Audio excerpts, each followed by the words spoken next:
pasaulē un ārprāts, un tā tagad būs vienmēr.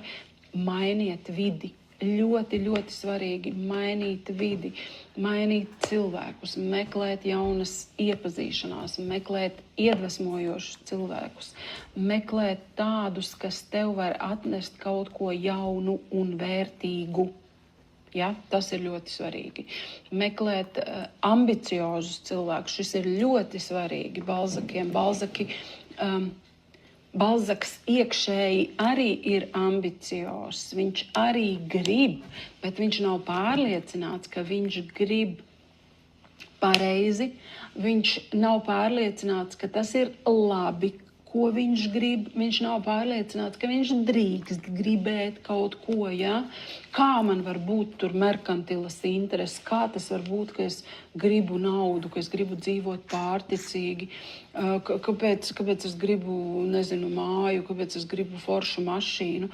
Ja tā padomā, tās ir elementāras lietas kaut kādas, ja? Tās nav nekādas pārdabiskās prasības, bet vajag būt tajā vidē, kura šo nevis uzkurina, bet atbalsta, kuri saka, jā, tu vari, tu to esi pelnījis, tev tas viss izdosies, un tev noteikti sanāks.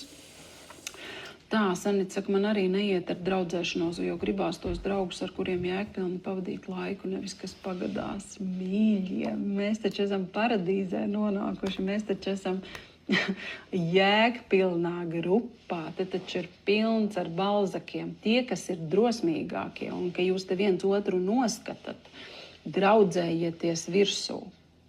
Jo ļoti daudziem Balzakiem šī ir tāda dzīves problēma, ka es vienmēr pajautāju, jā, kā tev iet draudzībā, no kurienes tev tie draugi ir radušies, kāpēc tu ar viņiem draudzējies. Lielākoties Balzaks draudzējās, tāpēc, ka tā ir iesācies. Ja? Balzaks pats nav izvēlējies tos savus draugus, viņš nav viņus noskatījis un ievilinājis savos tīklos. Tā nav, tā vienkārši kaut kā ir sanācis un tās draudzības turpinās. Bieži vien pat varbūt liekas, ka tev ir īsti